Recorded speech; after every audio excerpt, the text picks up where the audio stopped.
This is Misty Green, and you are listening to the iLEAD podcast, a space to engage instructional leaders for excellence, action, and development, where we will reflect, explore, and move ideas into action. This episode is part 3 of our Planning for Success series. During this series, we have focused on planning for success by incorporating lesson planning practices that will enhance Tier 1 instruction, which will support us in ensuring that our first teach is, in fact, our very best teach. In part 1 of our series, we discussed prioritizing high leverage skills and standards, and in part 2, we dove into deconstructing standards to identify prerequisite skills needed to achieve mastery on priority standards. To increase your instructional planning capacity, consider listening to the previously released iLEAD podcast episodes. In this episode, we're going to continue increasing our instructional toolkits by diving into the practice of creating aligned learning targets, also known as learning objectives. You might be thinking, Misty, I already create learning objectives. I've got this down packed. First, I would like to applaud you for including a learning objective into your lesson plan. I would also ask that you reflect on the process you use to design a learning objective. As you reflect, ask yourself these 5 questions. Do you align the learning objectives to the day's focus standard, reflecting on both the level of rigor and the concept? Are your learning objectives clear, concise, and challenging? Do you reference the day's learning objective throughout the entire lesson? Do you consider the learning objective as you plan or script your entire lesson, every single teacher move? When designing learning objectives, do you review how the state or your district has previously assessed the standard your learning objective is anchored to? And do you rely on this observation as you develop a lesson's learning objective? If any of these questions gave you pause or a moment of, then you have found yourself in great company. Let's dive into the relevance of learning objectives and the process used to create them. In working with instructional leaders, PLCs, and groups of teachers, I've noticed educators have difficulty designing aligned lesson learning objectives. The shared frustration of educators isn't rooted in a lack of will. Rather, it presents itself as an underdeveloped or undersupported skill. If you are an instructional leader, I urge you to enhance your own skill set in designing learning objectives so that you're positioned to support those you lead. Your credibility is on the line every single time you step foot into a PLC. I challenge you to ensure your own toolkit is vast and presents itself as an asset to help and to support others. Designing aligned lesson objectives is a skill that requires you to be in the work. Literally, you must be in the work of unpacking and deconstructing standards. You must have a strong grasp of rigor and relevance, and you must know how to access and support others in accessing previously released assessment items, period. There is not a short path to designing aligned lesson objectives. This practice doesn't just fall in your lap because you like the content or enjoy the concept you will be teaching, or even because you have a super cool activity you have used year after year. Nope. That's not going to cut it when it comes to creating aligned learning objectives. To become proficient in writing a learning objective, you must become familiar with the process. Know what to extract or lift from the standard, and be prepared to wordsmith the mess out of your learning objective and ask others to give you feedback. The following steps must be included when designing an aligned learning objective. First, unpack the lessons focus standard. Remember, a quality Tier 1 teach is anchored to a specific standard. To unpack a standard, you'll need to identify the noun or nouns, the verb or verbs, and the concept. You can visit the iLEAD YouTube channel to learn more about unpacking a standard. You may be thinking, Misty, why do I need to unpack the standard? We unpack the standard so that we are mindful of the level of rigor and the concept included within the standard. This will make us, as educators, accountable to designing a lesson objective that is aligned to the focus standard. Consider if the standard reads, create two-dimensional shapes based on given attributes, including number of sides and vertices. Our learning objective must include a verb such as create or a synonym for the word create.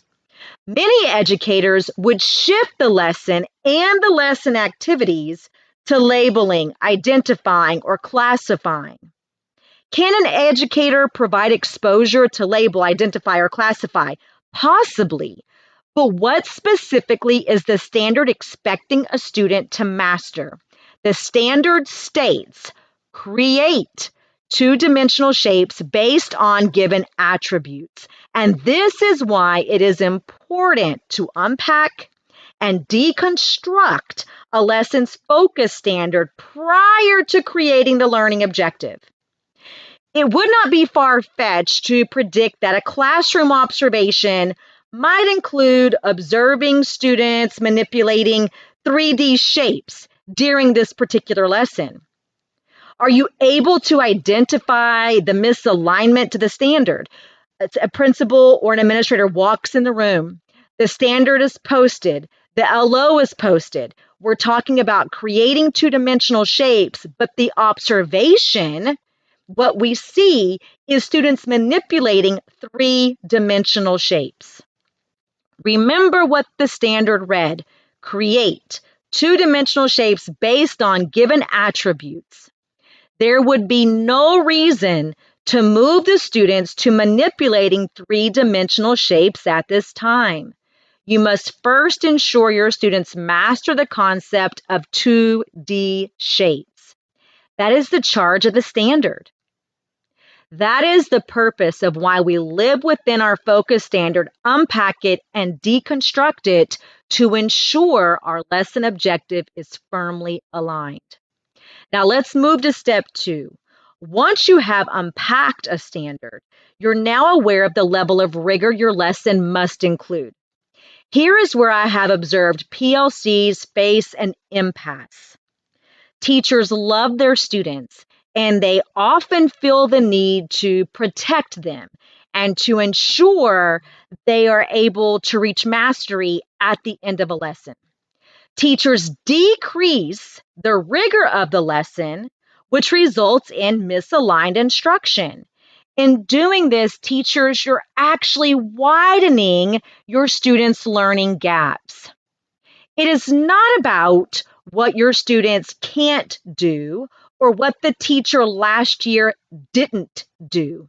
It is about what you are able to do. You are able to remain aligned to the level of rigor within the standard. This is where the magic happens. This is where you get to differentiate for your students, the students you love so deeply. Keep the expectations high and aligned. Transcend the negative narratives that plague your students and scaffold your students toward success. Next, your learning objective should be clear, kind, and concise. The learning objective provides the path to mastery. It provides you with an accountable route and your students with clarity about the learning for the day. The learning objective is done for students. It is not done to students. It is not punitive. The learning objective is done as a support for students. It is okay to include the pronoun we. Example, we will create two-dimensional shapes based on given attributes, including number of sides and vertices. You must be intentional about including the learning objective during the introduction or the hook of your lesson. Get your students enthused about the learning for the day and to provide them with the roadmap or your expectations for the day. Including the learning objective is a quick hit or a quick teacher move. It should be posted for all students to see and be able to be referenced throughout your lesson. Let's say the word attribute included in the standard is unfamiliar to your students. This is where you expose students to Tier 3 academic vocabulary with your support as the waymaker or the guide. Again, this is a quick hit. It might sound something like, today we're going to create two-dimensional shapes based on given attributes. Attributes. Does anyone know what that word means? Attributes. Let's continue reading to see if the sentence gives us a clue. Create two-dimensional shapes based on given attributes, including number of sides and vertices. Attributes. Attributes. Characteristics. Traits. What is an attribute of Mrs. Green? Mrs. Green's hair color is one of her attributes. Her hair color is dark brown. Attributes are the characteristics of someone or something. Maybe hold up a square. How many vertices or corners does a square have? Point to each vertice with your finger and count aloud. Say 1, 2, 3, 4. So an attribute of a square is that it has four vertices or four corners. Now, what have I done just then? Did I stay there for a very long period of time to hit the word vertice? Absolutely not. I continue to say four vertices or four corners, letting the students connect the word vertice to corner. Remember, we could say to the students, vertice is a word we learned last week, and it means, and hopefully your students would join in saying aloud, corner. You would praise them and continue moving with your lesson. You may be thinking, Misty, the learning objective sounded like the standard, with just we will being placed at the beginning. You caught that, Wonderful. There's no reason to reword a standard if it presents itself as understandable, clear, concise, and challenging. And finally, I mentioned this just a few moments ago.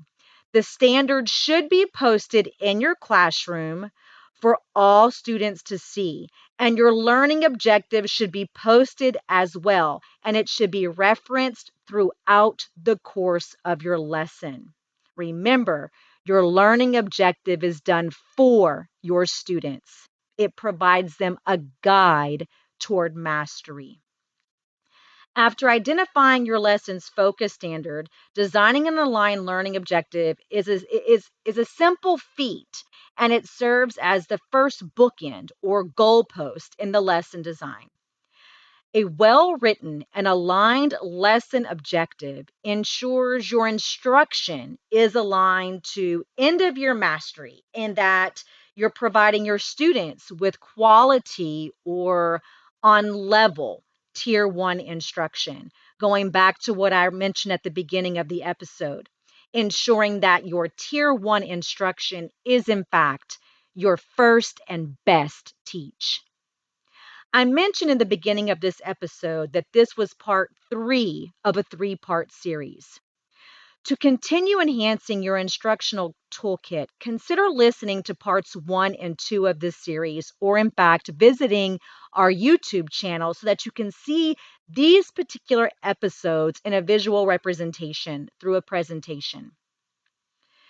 As always, I'm so excited to know that you are joining into the episodes to learn about enhancing your own instructional toolkit. Join us next time as we discuss planning for success using instructional bookends. Thanks for listening to the iLEAD podcast with your host, Misty Green. You can connect with me on Twitter at Misty Green iLEAD. To access available resources, visit www.ileadconsulting.net. Until next time, let's keep moving the needle toward excellence.